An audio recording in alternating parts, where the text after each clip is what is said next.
இன்னைக்கு ஒரு ஓய்வு நாள், அதனால துணிமணி எல்லாம் ஜோ போட்டு தூங்கலாம்னு பார்த்தேன். ஆனா நம்ம தம்பி ஒருத்தன் சென்னைக்கு வந்திருக்கவனே வானே அவனைய நேரில் பார்க்கணும்னு நம்மளை கூப்பிட்டான். சரி ரைட்டு போய் பார்த்துட்டு வந்துடும்ட்டு கிளம்பிட்டேன். கிளம்பும் போது தான் பார்த்தேன் சட்டையை போடுறதா ஸ்லீவ் போடுறதான்னு. சட்டையை போட்டா வேர்க்கும், ஸ்லீவ் போட்டா வல்கரா இருக்கும். எதை போடலாம்னு ஒரு போராட்டத்துக்கு மத்தியில சட்டையை போட்டே கிளம்பிட்டேன். போற வழியில எங்க போலாம்னு யோசிச்சுக்கிட்டே போனேன். சரி போய் தம்பிகிட்டே கேட்டுக்கிடும்ட்டு அவன் பக்கம் விட்டேன். அங்க போய் அவன்கிட்ட கேட்டா எனக்கும் தெரியலனே, ஐடியாவே இல்லை, நீயே சொல்லுங்க. சரி ரைட்டு வா, ஒரு டீயை போட்டு யோசிச்சுட்டு ஒரு டீயை போட்டு யோசிச்சுட்டு ஒரு வழியா மாலுக்கு போகணுட்டு கிளம்பியாச்சு. தம்பி ஒரு மேக் புக் வாங்கணும்னு சொன்னான். நம்மகிட்ட ஒரு நோட் புக் வாங்குறது கூட வழி இல்ல. அதனால தாம்பரம் ரயில்வே ஸ்டேஷனுக்கு போய் ரயில் ஏறலாம்ட்டு கிளம்பியாச்சு.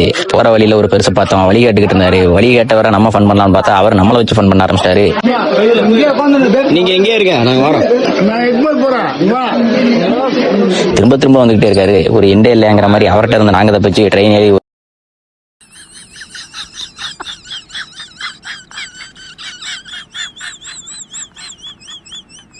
ஒரு வழியா ஃபீனிக்ஸ் மால் வந்து சேர்ந்துட்டோம். உள்ள போய் சில பல ஃபன்கள் எல்லாம் பண்ணிட்டு சென்சார் கேம் எல்லாம் விளையாண்டு வயிறு வசிக்க ஆரம்பிச்சிருச்சு. சாப்பிடணும்னு டொமினோஸ் பக்கம் போயாச்சு. டொமினோஸ்ல போய் ஒரு லார்ஜ் பீஸா வாங்கி ஆளுக்கு பாதியா ஷேர் பண்ணிட்டு ஒரு கோக்கை குடிச்சு மதிய சாப்பாட்டை பிடிச்சிட்டோம். நம்ம கூட வந்த நண்பருக்கு நைட் ஷிஃப்ட், அதனால வீட்டுக்கு போக வேண்டிய சூழ்நிலை.